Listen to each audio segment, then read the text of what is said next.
Most people as they get older develop conditions in their back that need a little bit more care than just exercise and job modification, and that's where they come to see me. When I work with a patient, we work in the beginning to minimize their pain, to get them out of the acute phase, and then later we transfer to working with that patient.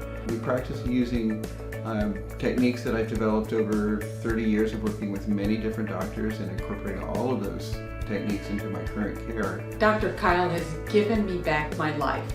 I feel like I have gotten 20 years younger since coming to him. He just has a very holistic view of health and taking care of your body. Yes, it seems like a little bit much to think about bending and twisting and not twisting as you lift, but once you've been in pain that you describe as a 10 out of 10, then you know that your back is at risk and you need to change. That's where we come in. The discs in my back were so injured, and he was able to bring blood back into them and get my spine moving again more normally.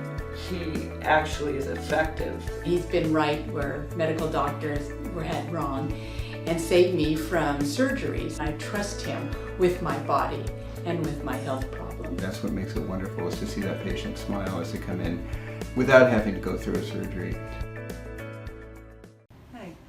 Hi, I've been doing the contour light at Dr. Kyle's office, and in 11 visits at 30 minutes each time, I have lost 17 inches.